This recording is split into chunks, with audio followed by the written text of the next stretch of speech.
This week I'm listening to a song that was submitted to me by Yabette Swank. It is a work in progress called That Fat Track. Yabette is an electronic musician from San Francisco, California. That Fat Track is a song she wrote to express her reclamation of the word fat as anything but a descriptor. Today I'm going to listen to the song for the first time ever, offer my initial thoughts on it, analyze it on my own, and then come back, share what can be learned from it, and offer how I think it could be potentially improved.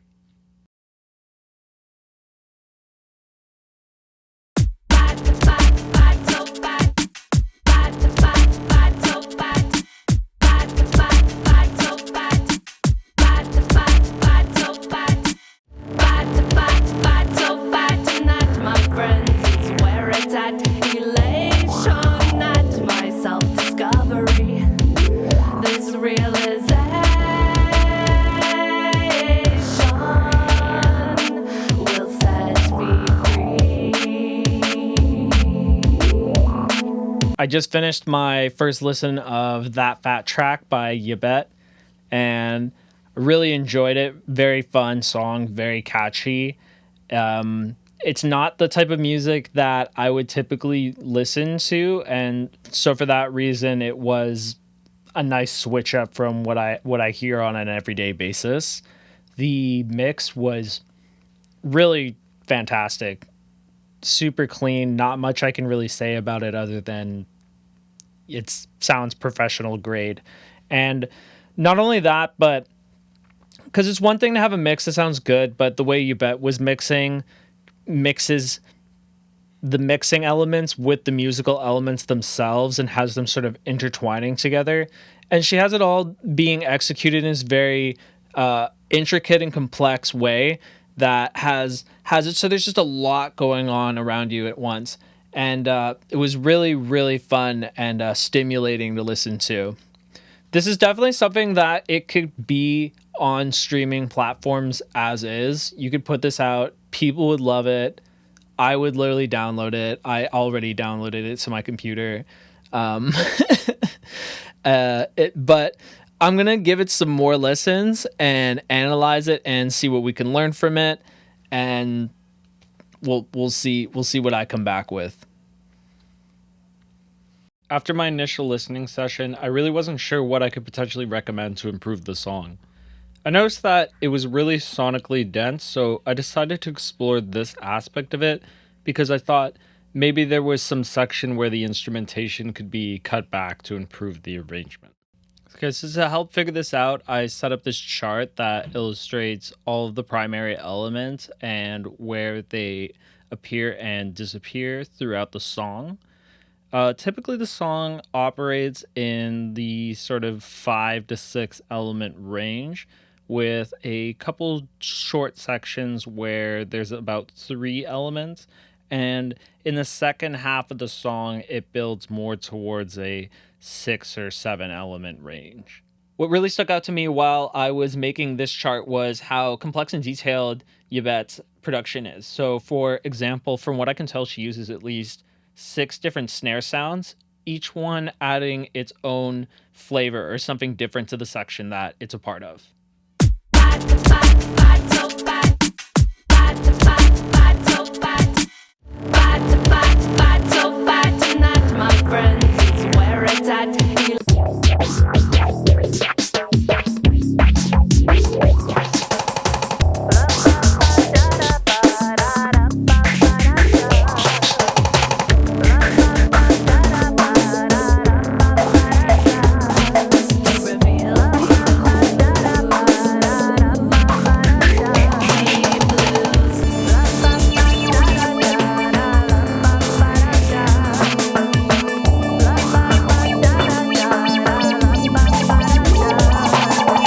Then the thing is that that's just the snare. Yabette is doing this sort of thing on most, if not all, the elements throughout the song. So another example is the bass. It starts off really quiet for the main hook, and then it turns up in volume and presence when the verse kicks in.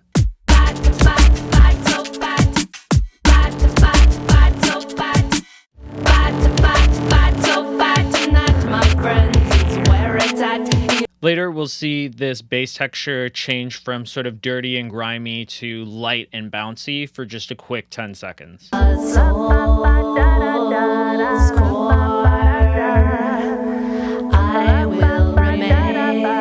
There are plenty of more moments like this throughout the song, but I really wanted to share those couple of examples to help illustrate what I thought was the strongest and most consistent aspect of this song, which was its fluid nature, where sounds can come and go or shift and change. There's a lot to engage the listener with, and because there's so much to discover, I found that it was still really enjoyable on a re-listen as well.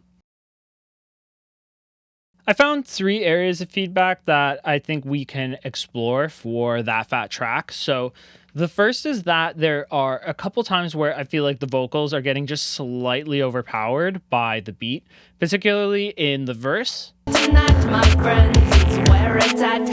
Elation at my self-discovery. And also this second part of the song at 1 minute and 28 seconds.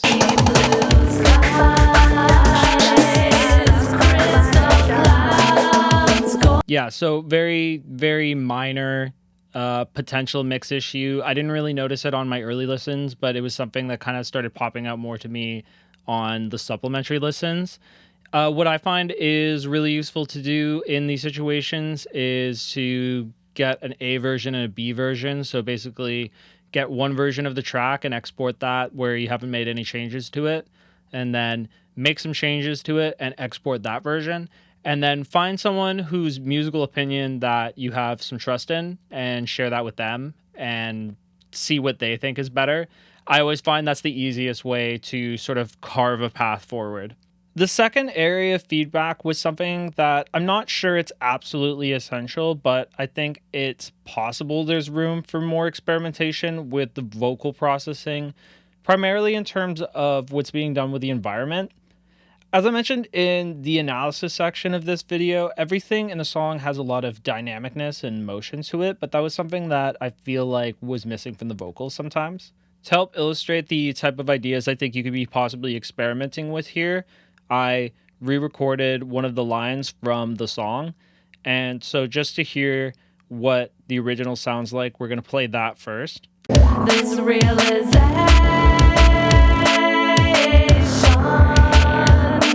will set me free.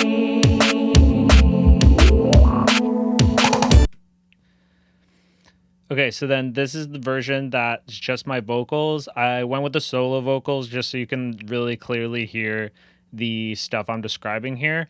So in this version, I just copied the line verbatim and I added a long reverb to it so that it just has a lot of space on the vocals. So here's how that sounds. This realization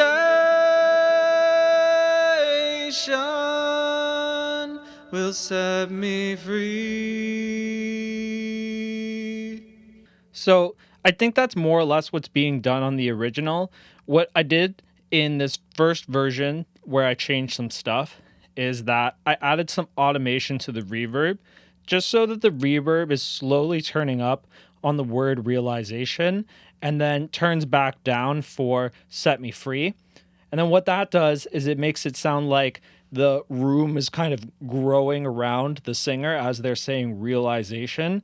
And then when you get to set me free, that cuts a little bit more cleanly because now there's a contrast between the reverb levels of those two vocal parts. So here's how that sounds. This realization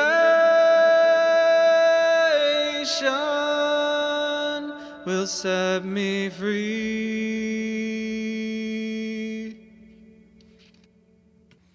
Then this next one is a variation on that idea. So same concept, but instead of boosting the reverb, I boosted a delay effect that I added primarily just to realization. And same effect, it kind of makes realization sound like it's kind of this spinny, floaty word, and then set me free cuts through a bit more traditionally. This realization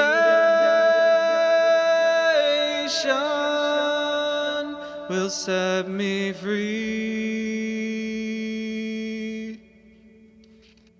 For this third idea, I want to show that you don't always necessarily need to change the processing. Sometimes you can add additional parts. And so what I did was add 2 harmony lines on Set Me Free. And what that does is makes that phrase stick out a little bit more. And since it's at the end of the verse, it really kind of ends on this sort of high moment where, that those vocals sound a bit bigger. And I feel like it helps emphasize the messaging a little bit. Here's how that sounds. This realization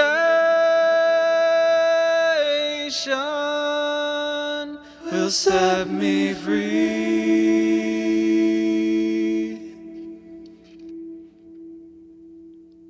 You don't need to do those exact ideas. I was mainly showing those to help illustrate the type of thing I think you could be exploring with more in terms of the vocals specifically.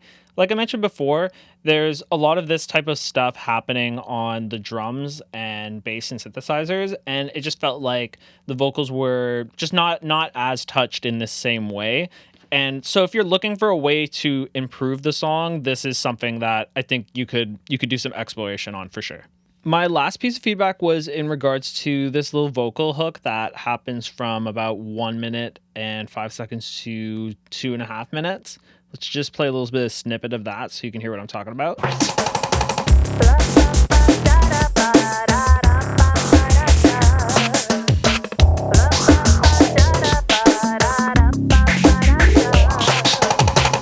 So musically, there's nothing wrong with that. It's totally fine in that regards.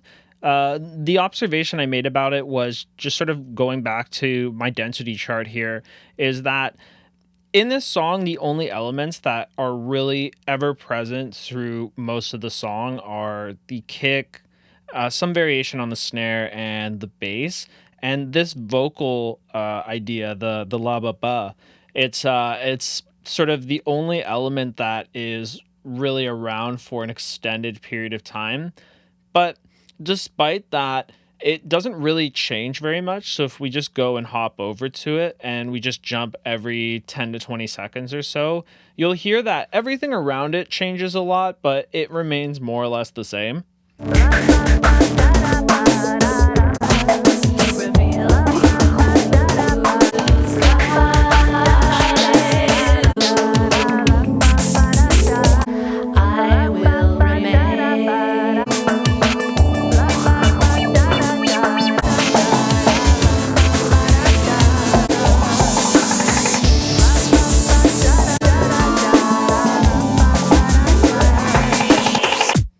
For me, the vocal hook very much acts as an anchor to a lot of the chaos that's going on, so I don't think that changing it sonically too much is the best course.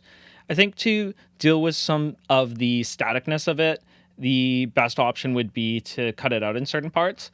The first section where I think a good cut might be is at about 139. So here, the vocal hook has been playing for about 30 seconds or so. All the other instruments drop out. There's a lead vocal being featured. I think here it's competing with that lead vocal. So I'm just going to play the snippet. You'll hear how those elements compete. But while you listen to it, just try to pretend if instead of the la la ba ba continuing, it dropped out instead. And I think when you imagine it that way, it just sounds like the vocal could pop out a little bit better potentially.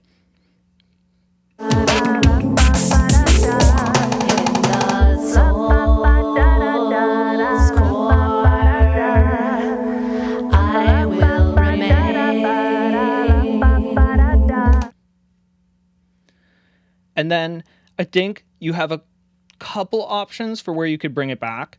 Option 1, you bring it back at 149. That's sort of the logical return from, where all the other instruments dropped out. So let's play that quickly.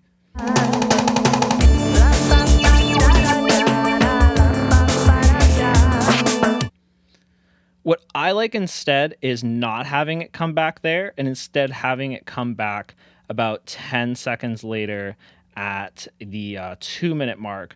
And this is where the distorted guitar comes in.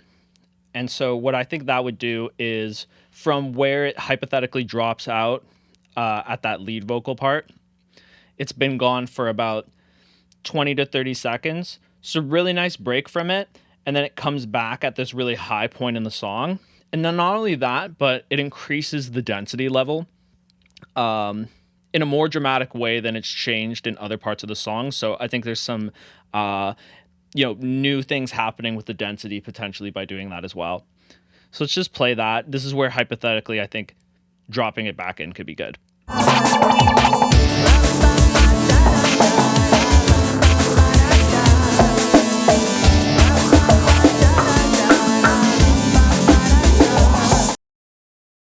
That's all I have for this week. Thanks, Yabette, for sending me that fat track. I really enjoyed listening to it and analyzing it. I hope the information I shared in this video is helpful for you as you continue to develop it.